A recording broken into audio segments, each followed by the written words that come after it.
Então a minha pegada aqui é um pouco mais open source. E a minha origem é de São Paulo, é da Zona Sul, ali pelo Capão Redondo, Jardim Comercial e tal. E vivo em Portugal há 20 anos e fundei uma empresa aqui e estou ligado muito aqui a projetos open source aqui com a plataforma Netuno. Então vou mostrar aqui uma série de tecnologias, muitas que estão na moda, né, como o React, por aí fora, e como é que a gente pode desenvolver uma aplicação completa, um sistema completo, utilizando aqui tecnologias totalmente open source para dar aqui o gabarito para alguém que queira se aventurar por essas praias. Então, eu vou instalar aqui uma aplicação que é open source. No fundo é um boilerplate, eu já tenho o Netuno instalado e vai me sacar aqui baixar aqui um repositório. Por isso eu tenho um pouco de sotaque assim meio misturado, mas pronto. Vem português com Brasil e Zona Sul de São Paulo e Rio Grande do Sul também cresci lá e tal. Então aqui já sacou tudo aqui já baixou tudo aqui do Git e já tem meu sistema aqui pronto para começar a correr, né, executar. Então se eu executar aqui esse comando, ele vai começar aqui a levantar e vai fazer aqui algum processo de instalação, porque é a primeira vez que eu estou executando. Então, em paralelo, vou abrir aqui o meu Visual Studio Code. Aqui eu já tenho mapeado para aquela pasta, então deve correr tudo bem. Aqui já tem um código. O código consiste aqui, ou seja, está o terminal do Netuno junto com o processo do NPM, tudo no mesmo terminal. Ou seja, vai executar aqui dois comandos do NPM, tudo integrado num terminal só. Um para o UI, que é a parte de interface de back-office, que é essa aqui, e essa aqui que é do website, que é o front-end público, né? E isso aqui, no fundo, é a estrutura de uma aplicação em Netuno. E aqui dentro dessa pasta, o website, no fundo, é uma aplicação React normalíssima. Okay? Aqui tem o package.json, tem aqui as partes de start por aí fora, e aqui o famoso SRC, onde a gente costuma trabalhar, fazer aqui o nosso código. Né? Como estou ligado aqui na internet, essa parte já foi do UI, agora começou aqui o do website. Então a vantagem aqui do terminal acaba que em vez de eu ter vários terminais onde eu teria que olhar, como um papel de full stack acaba por ter vários terminais com NPM, depois mais aplicação de back-end, e tem que olhar para vários terminais, aqui está tudo concentrado em apenas um. Então aqui no browser, vou abrir aqui o meu endereço do back-office. Então aqui é onde essa interface é gerada automaticamente. E aqui tem uma lógica, no fundo, esse sistema aqui ocular me permite construir aqui um site aliviando o código, conteúdos de um site, né? Ou seja, fazer o conteúdo todo do site em código. E assim posso fazer o conteúdo do site via formulários. E aqui ainda não terminou. Hum, já posso ir mostrando então aqui um pouco, explicando aqui um pouco a lógica. Deixa eu só ir vendo aqui. Então, aqui nessa parte, o que acontece? Tem aqui a lógica de páginas, onde eu permite criar páginas, e aqui também tem a lógica de idiomas. No Brasil, normalmente não é preciso, né? Tem multi-idiomas, mas já vem preparado aqui no caso de querer trabalhar aqui com multi-idiomas. Ou seja, o conceito que eu vou apresentar no fundo é ter uma visão geral de como é que funciona um sistema web, né? Então, no fundo, as camadas que um full stack acaba por ser obrigado a conhecer minimamente. Claro que depois é difícil se aprofundar e ser altamente eficiente em todas elas, mas aqui acaba por ser a parte de front-end, os dois browsers mais utilizados do mundo no passado, hoje em dia já não, ainda bem. Portanto, aqui eu também gosto de brincar um pouco. Dizem que a internet pronto, que as coisas estão um pouco difíceis e tal, mas no passado era muito difícil também. Fazer as coisas funcionarem nesses dois browsers era muito difícil. Aqui no meio da internet tem uma camada que é do DNS, do domínio, né? Ou seja, quando a gente compra o endereço na internet, esse domínio tem que ir para um IP, e nesse domínio a gente tem regras de DNS que a gente configura um IP para atingir o nosso servidor. Então, os servidores acabam por ter um IP fixo, que nunca muda, e quando a gente conecta pelas nossas conexões, o IP acaba por ser dinâmico, acaba por ir se alterando. Nesse caso, eu tenho aqui um exemplo de dois sites. Então, são dois domínios diferentes, dois sites diferentes, que acabam por ir para um servidor, e esse servidor depois divide em duas aplicações distintas para processar a interface, o site, e depois que utilizam bases de dados também distintas.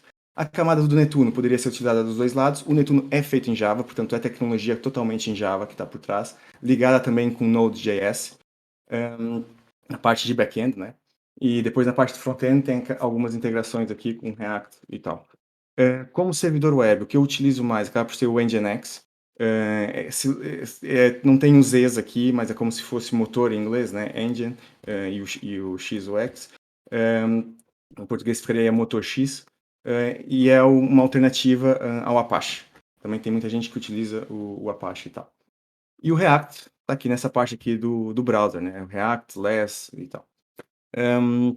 Eu não vou dar muitas recomendações a nível de práticas e por aí fora da nossa área, porque acho que já foi falado bastante coisa e muita coisa interessante, e acho que é por aí, concordo com muito do que foi dito. Então, essa aqui é a interface que já vem aqui pronta.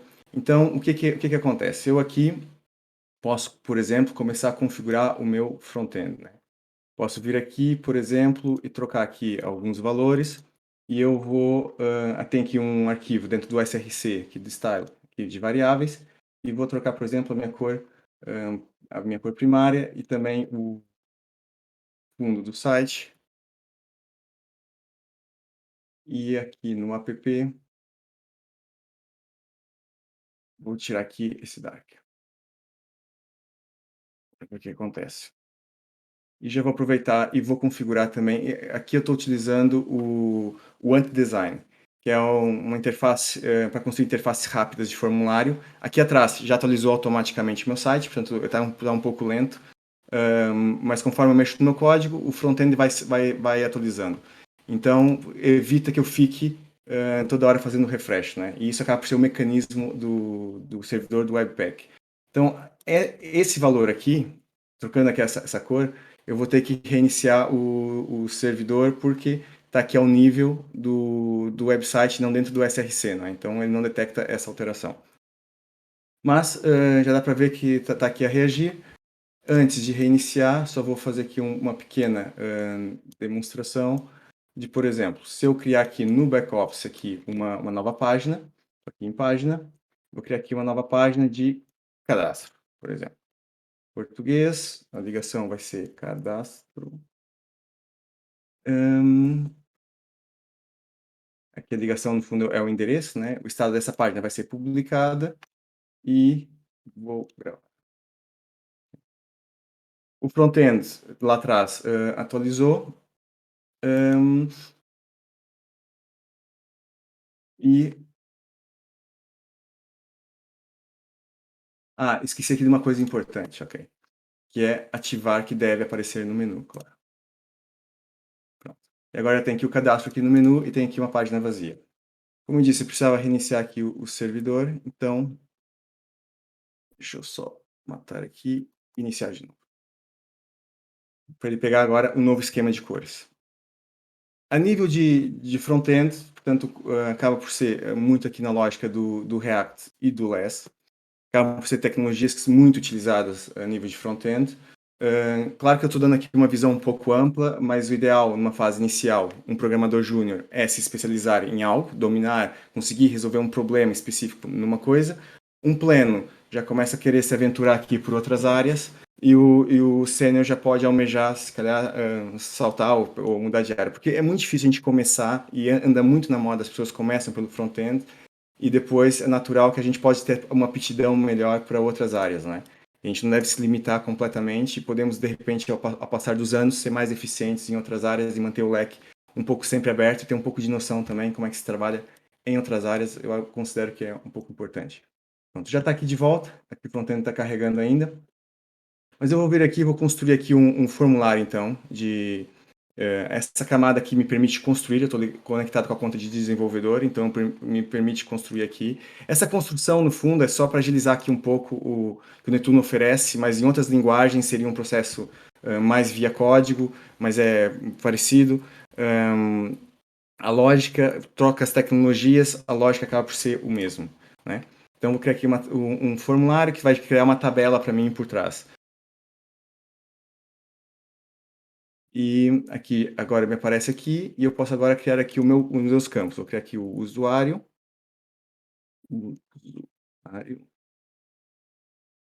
E aqui vou dizer que é o tipo texto, que é primário e não nulo, que vai ser obrigatório. E vou criar também aqui a senha dele. Então, quando eu estava a pensar, o que que eu poderia fazer aqui, e a senha não nula, dei conta que o Perifacode tem esse website, né, .com, e resolvi tomar aqui uma certa liberdade pronto, iniciar aqui uma modernização, já que também o Perifacode tá ganhando aqui um novo fôlego, né, nesse período aqui, depois desse período intenso de pandêmico. Então, vou puxar o tema todo a partir de agora, ligado aqui um pouco à parte do Perifacode. Então, tem aqui a minha página processada, estou aqui no cadastro, e tal. Então, aqui eu vou trocar, por exemplo, o banner. Já criei aqui o meu cadastro. Antes de voltar para o front-end, deixa eu só concluir então aqui essa parte aqui dessa interface. E daí acaba que quem trabalha com base de dados tem que ter uma noção de como os dados estão interligados. E isso acaba por ser a parte mais de um DBA, não é? Entender a estrutura de dados e por aí fora. Também já se falou um pouco de data science e tal, e liga um pouco nisso. E se eu fizer agora um select, por exemplo, banner, consigo ver, e aqui entra um pouco, faltou aqui o from, consigo ver então os dados que eu tenho na minha base de dados. E essa parte aqui das queries acaba por ser mais ligada aqui ao DBA, mas acaba que todos os programadores de back-end acabam em pouco tempo acabam por ter que dominar essa parte. E não é uma parte muito complicada, não é? Ainda mais quando a base de dados já está construída, é a obtenção de dados e inserir registros, são poucos comandos, tem que se aprender nessa parte. Então, voltando aqui para essa interface, eu tenho aqui, por exemplo, aqui foi traduzido como estandarte, eu tenho aqui esse daqui, que está aqui em português, e vou trocar, por exemplo, aqui esse banner. Então, tem aqui uma imagem, e vou trocar também aqui esses textos, por exemplo, aqui do Peripheral Code.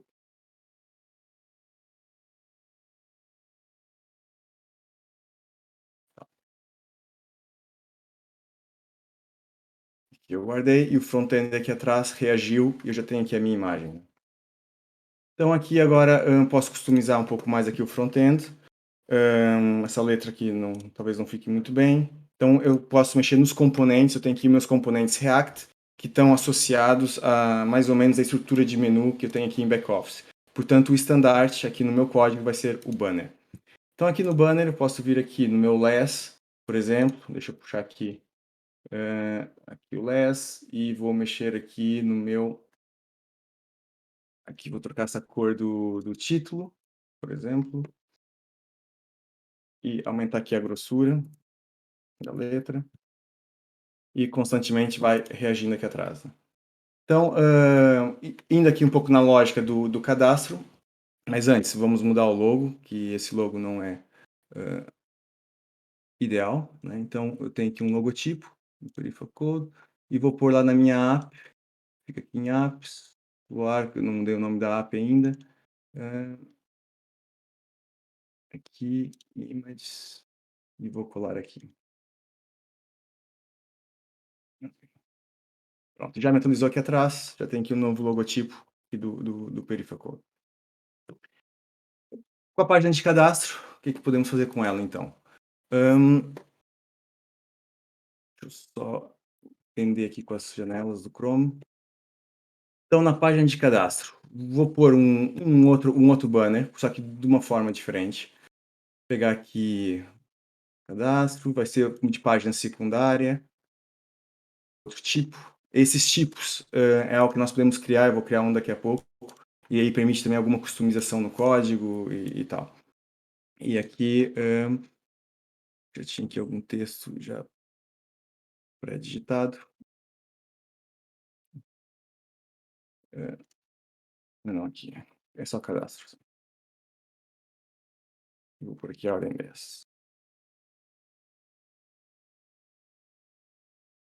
E aqui acaba que tem aqui a imagem, não se vê bem, depois, eu tenho a imagem mais bem ajustada mais à frente. E vou acrescentar aqui uma nova funcionalidade. E isso vai me obrigar a criar um componente em React novo, né. Então, esse componente vou chamar de cadastro, não aqui no tipo. Tem aqui vários detalhes que eu não vou explicar profundamente, é apenas um overview, né, uma visão geral. Cadastro, e vou associar esse cadastro à página de cadastro e esse tipo, vai ser esse tipo que eu acabei de criar. E vou pôr aqui o seu cadastro e por aí fora. E aqui vai ficar na posição 20. Aqui atrás não aconteceu nada, né, ou seja, esse tipo que eu criei é um tipo novo, portanto não é entendido aqui pelo front-end o que que ele é. No caso do banner, temos aqui 2 formatos de banners, diferentes.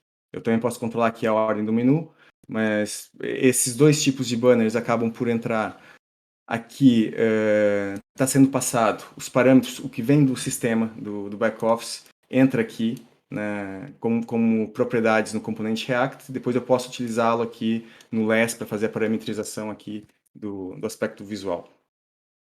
Então, como funcionalidade, vou criar aqui uma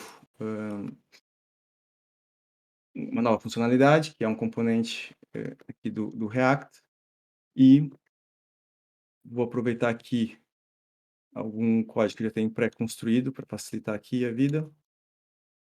Então aqui eu estou utilizando... Ah não, espera lá. Criei aqui como arquivo em branco. Não é isso, não. Calma aí. Basta. E aqui... Outra parte. Vai. Aqui um index.js, como é comum no React. E também vou criar aqui um index.less. Vai dar jeito. E também aqui esse cadastro vai chamar um serviço em back-office, no back-end. Então vou ter que pôr isso também.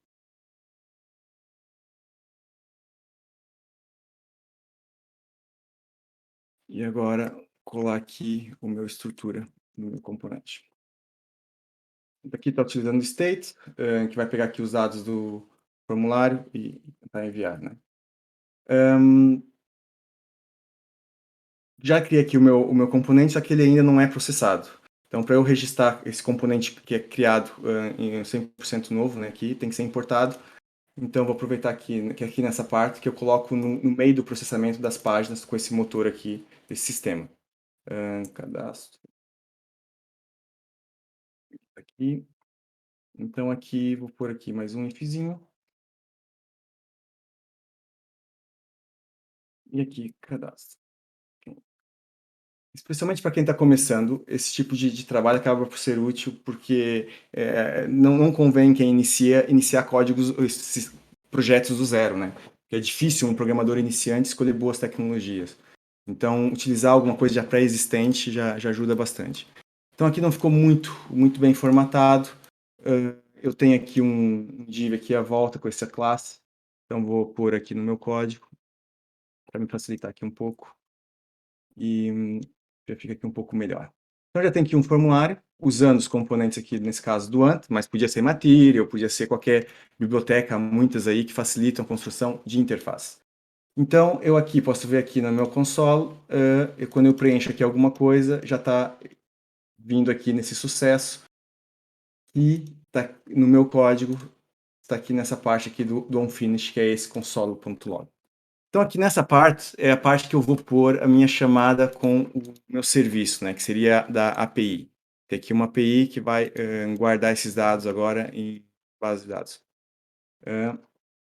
Então tem aqui esse código que faz aqui a chamada ao serviço. Vai tentar aqui um pouquinho. Não ficou bem, fica assim mesmo. E no fundo está chamando aqui essa URL e, e que não existe, ainda não foi criada, né? Não temos estruturas em base de dados para guardar isso.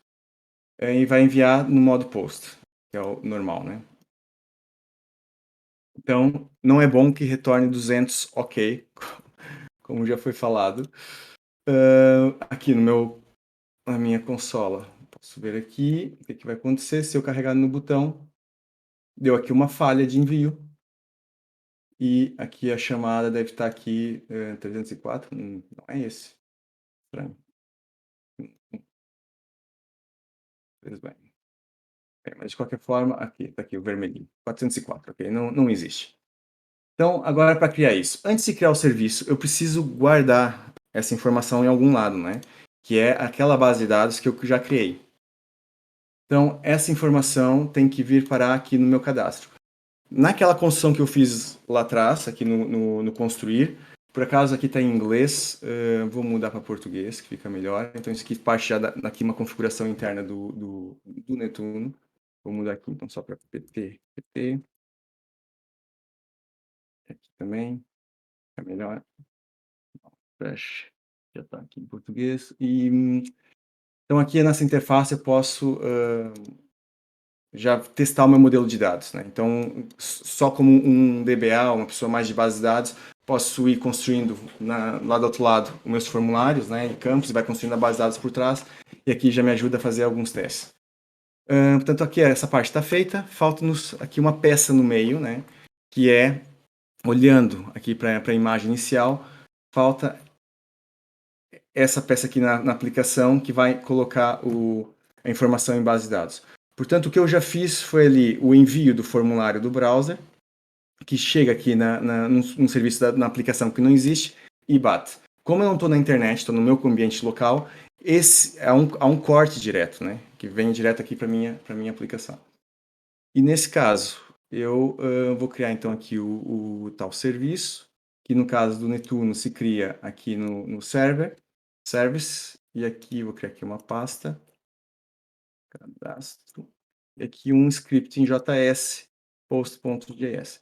Então aqui posso programar agora integrado um pouco aqui com Node, e, e no Netuno tem aqui alguma vantagem, e tem uma API low code. Então eu posso pegar, por exemplo, aqui eu recebo o parâmetro do usuário e posso receber aqui também como senha.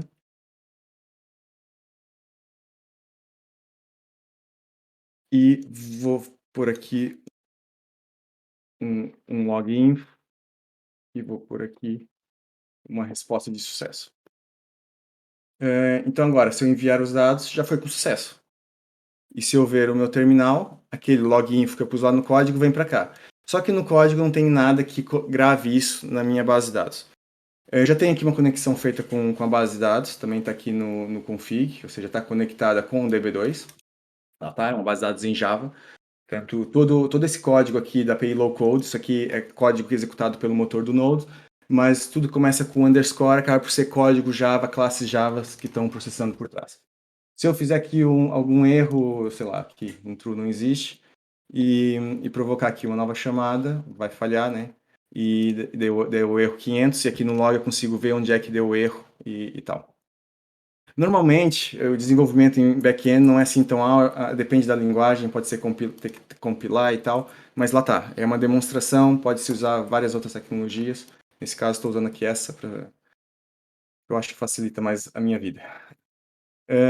Aí, aqui para guardar aqui informação em base de dados, como nós já temos a estrutura criada, posso pôr aqui o meu, esse comando que vai me inserir em base de dados, e usando aqui já o ES6, né, me constrói aqui o objeto, enfia essa informação, vai ser guardada então lá na base de dados.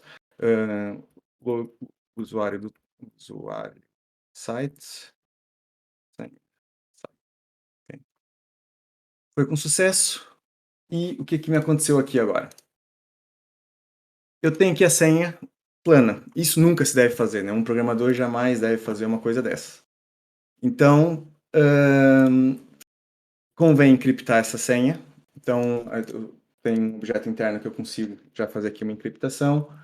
E assim já tem também, ainda por cima, ainda a senha para log, que é uma falha gigantesca, né? Ter aqui a senha visível. Nunca se faz uma coisa dessa. E lá tá. Quem está aprendendo e preenchendo formulários por aí nunca se sabe como é que a coisa está programada por trás. E há de tudo nessa vida. Encriptado, protegido, sei lá, qualquer coisa. E aí guardei. Agora no meu log já tem aqui como chave. E aqui agora já tem aqui também informação encriptada. Falou-se também sobre o Git. Então, o Git, vamos supor que eu tenho meu sistema pronto, né? Ou seja, tá aqui pronto. Faltou aqui, podia ter posto mais aqui alguma informação, porque eu pus aqui, tem que esse título, tem que esse conteúdo, e é algo que eu posso também aproveitar aqui no meu formulário. Por exemplo, eu posso pôr aqui um title, aqui um H1.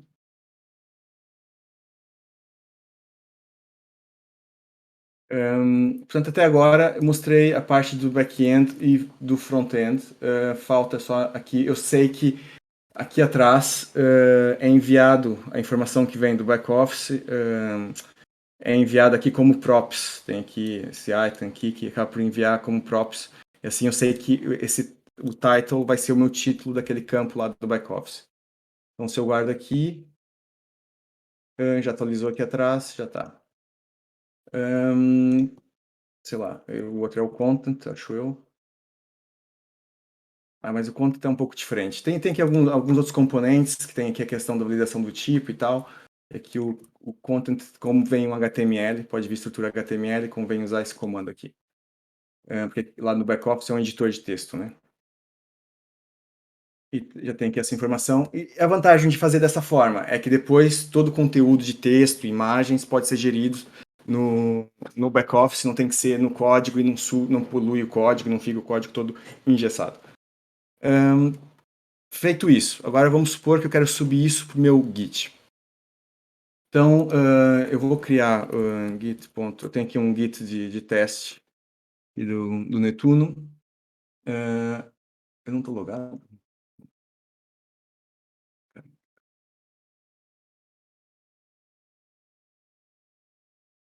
Opa, acho que eu mudei. Pronto. Então aqui, eu vou criar um novo repositório. Eu vou pôr aqui o demo. E vou criar aqui o meu repositório. Feito o meu repositório, tem aqui um comando. Um endereço, né, do meu Git. Com esse endereço, então, eu posso vir aqui para o terminal. Eu estou aqui dentro do Netuno, a minha app está aqui em apps, ls, cd cluar. Então aqui eu tenho cluar. Eu tenho aqui o ZSH que me diz se eu estou sincronizado com o Git ou não, usando aqui o ZSH. É um terminal muito excelente. Então o que acontece?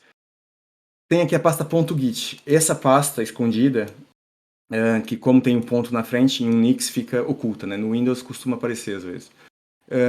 É o que detecta que isso aqui é um repositório Git. E isso veio do GitHub quando eu clonei aqui, quando eu iniciei aqui a app. Então, se eu remover essa pasta, vai deixar de ser detectável aqui como Git. Pronto, já perdeu. Aqui eu já tenho indicação no terminal que perdeu esse contexto. E agora posso fazer aqui o git clone do meu novo repositório. E aqui está dizendo que clonou vazio. Como eu não disse uma pasta, eu não defini uma pasta na frente, então ele criou aqui uma nova pasta, que é aqui perifacode. E como essa pasta é um Git, então se eu entrar lá dentro, já tem aqui de volta, só que agora é do novo Git que eu acabei de criar, não é? E aqui, obviamente, tem também a minha pasta .git. Então, a única coisa que eu tenho que fazer para eu associar todo o código que eu fiz agora a esse novo repositório é mover essa pasta. Então, eu pego e movo do perifacode e movo para cá. E agora já tem aqui no Cloud de volta como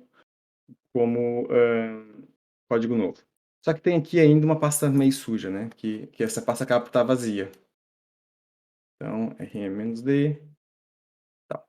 E agora eu vou adicionar então tudo aqui ao meu repositório. Está tudo como novo. Vou fazer então meu commit.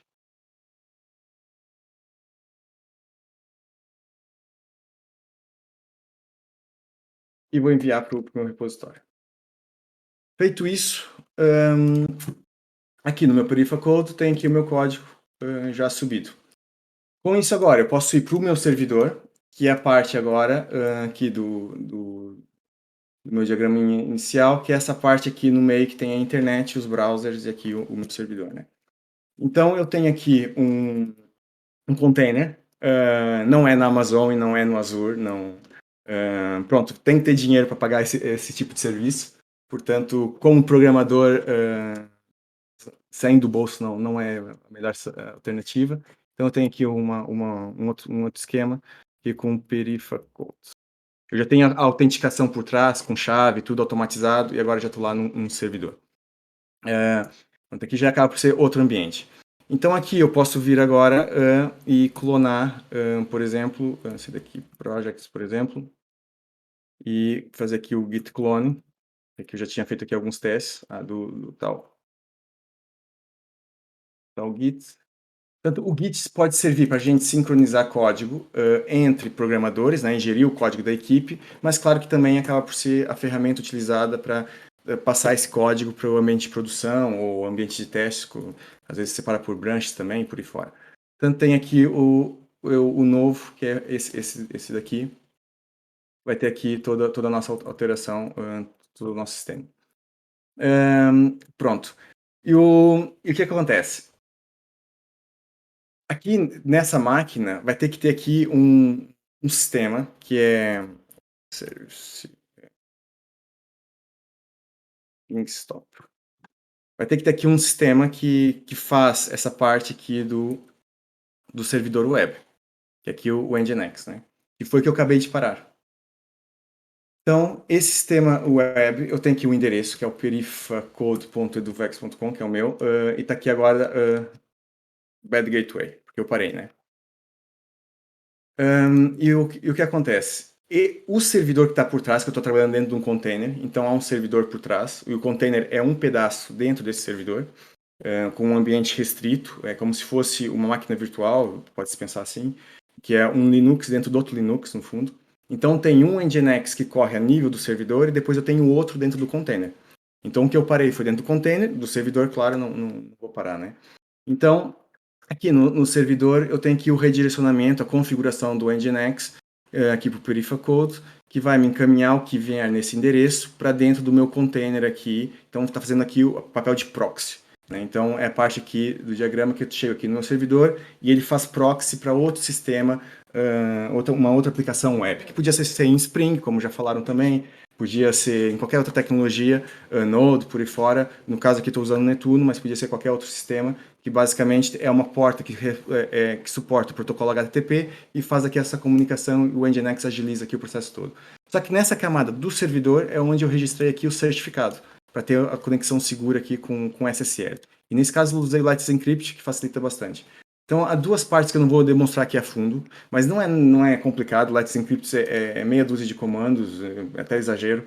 É bastante simples de utilizá-lo, tem muitos tutoriais na internet. O Nginx também. A sintaxe do Nginx, para quem programa, isso aqui é muito simples, né? Não é nada do outro mundo.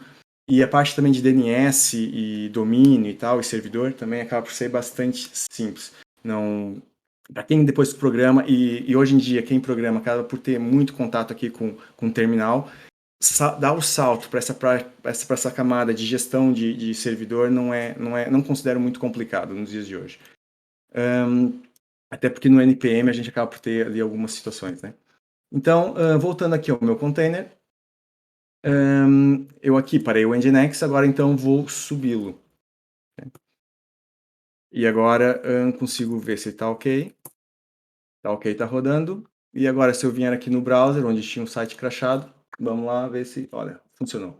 Pronto. Então aqui tem a outra versão, que é uma versão mais, mais melhorada, que foi usando no fundo essas tecnologias, mais completa, que tem aqui um pouco, cadastro não, portanto o cadastro seria algo a evoluir se alguém quiser pegar nisso depois, mas fica aqui uma ideia, uma iniciativa para começarem, não sei, se de repente começarem a planear aqui um novo site, é apenas uma sugestão, uma demonstração, como poderia, pronto, utilizando aqui essas tecnologias, mas substituindo, seja Netuno, seja React, usando Vue, seja com outras tecnologias, também se alcançaria esse mesmo resultado, certamente, ok?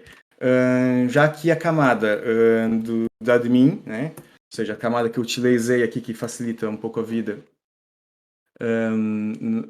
não sei se, pronto, com outras tecnologias pode ser um pouco mais complicado ou um pouco mais via código, mas não é desencorajador da mesma, né? Ou seja, são outras tecnologias que têm mais adesão de mercado, porque o Netuno é open source, é muito recente, não tem nem sequer um ano ainda de open source, apesar de ter mais de 20 anos de desenvolvimento, Foi aberto o código, mas não há grande mercado nesse momento, portanto não é uma boa aposta aprofundarem muito no Netuno nesta fase.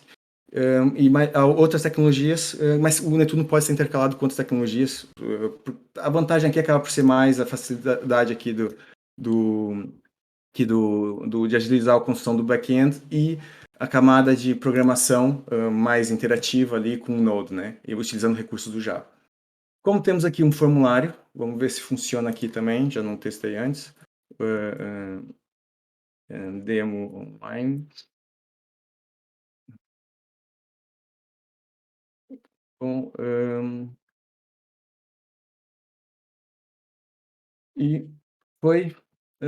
E aqui, deixa eu ver aqui no cadastro, tá aqui a informação. Aqui não tem senha, portanto não está mal. Tem aqui um campo extra aqui de arquivo e tal. E quando eu clico aqui também está aqui o demo e aqui tem alguns recursos. Isso aqui é uma table também do anti-design. Ou seja, usando o anti-design ele facilita muito aqui o desenvolvimento. E aqui é aquela pasta que eu falei no início do UI, que estava aqui em cima, antes do website. E é a parte aqui do front-end, ali do back-office, que é essa parte aqui. E aqui, claro, depois também é possível utilizar aqui os componentes do anti-design e usando, ou seja, a receita que temos utilizado muito na empresa acaba por ser essa, dá uma agilidade grande de trabalho, porque, pronto, acelera bastante aqui a camada do front-end, o Netuno acelera a camada de back-end, e depois, claro, o Linux e as ferramentas do Linux aqui no meio, dominando o terminal, não é nada difícil, o terminal é algo que vai se utilizando aos poucos, vai fixando os comandos e vai dando uma liberdade tremenda, ok? Portanto, é uma questão mais de hábito e começar a envergar por aí. E depois, pronto, com um terminal, salto de uma máquina para outra. Eu não sei quanto tempo eu perdi aqui o tempo, Guilherme. Ainda tem mais algum tempinho, mano? Cara, fica à vontade, pode mandar bala aí. Então, eu tenho aqui uma outra situação que é um ambiente de desenvolvimento totalmente online. Então, eu não utilizo a minha máquina local para nada, só para navegar, só para testar e programar também remotamente. Então, eu vou ligar aqui numa outra máquina, que é o Service Dev. E estou agora num outro container. Aqui, penso que eu não tenho nada. Aqui deve estar parado. Aqui vai ser 88. Bom, tá parado. Então vou iniciar aqui o code. Então esse code nada mais é que o meu Visual Studio Code dentro do browser. Então para quem tem máquinas fracas, não conseguem programar direito localmente, é uma alternativa trabalhar assim no container. Também consigo desenrascar aqui algumas situações para quem precisar, é só ir falando comigo. Mas há também situações com preço bem vantajosos na internet. Ou seja, em vez de investir em modernizar o PC, pode ser uma alternativa trabalhar assim num container e paga ali uma mensalidade mensal, coisa, mas eu até consigo em algum. Não vamos escalar isso, mas dado até uma certa quantidade, até consigo de forma gratuita. Aí eu já iniciei meu Visual Studio Code, agora eu trabalho totalmente, vou abrir aqui outra seção. Como é que é? Séries. E aqui nessa outra seção, posso, por exemplo, entrar aqui no meu Netuno, e eu já não lembro o que eu tinha aqui. Já lembro o que eu tinha aqui. Foi aqui que eu desenvolvi tudo. Portanto, tem aqui o do Perifa Code. E aqui também acaba por ser até um pouco mais rápido do que a minha máquina, portanto, na minha máquina eu não preciso de mais nada, está tudo funcionando lá online. Se aqui já está o back-office, está aqui vazio, mas está aqui, ou seja, a versão que viram lá, os banners e tal, na outra versão, foi aqui que eu construí. Aqui está o código, deixa eu aumentar aqui um pouco. E aqui já deve ter o front-end. Então, acaba por ser, e a vantagem de trabalhar dessa forma é que, aqui está com zoom, realmente. A vantagem de trabalhar dessa forma é que depois eu consigo testar também a latência da internet, né? Ou seja, durante o desenvolvimento, se usar uma imagem muito pesada, tal, sente-se logo aqui trabalhando o efeito disso. Portanto, por exemplo, aqui eu estou no 2 Chromes, já não estou com o meu Visual Studio da máquina, que é esse aqui. Até vou fechá-lo, já não preciso. Então, eu estou aqui no banner, por exemplo, esse aqui.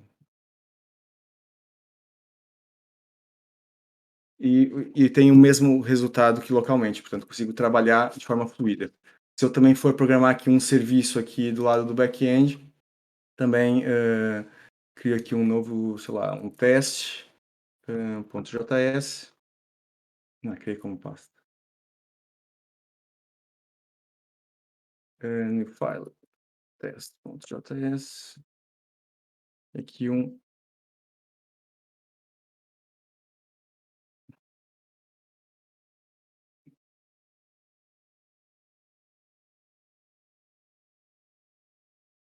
e barra test, pronto, já tem aqui meu serviço funcionando.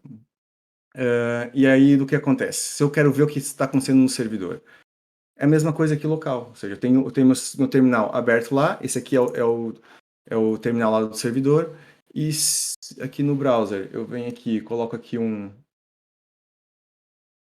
log.info,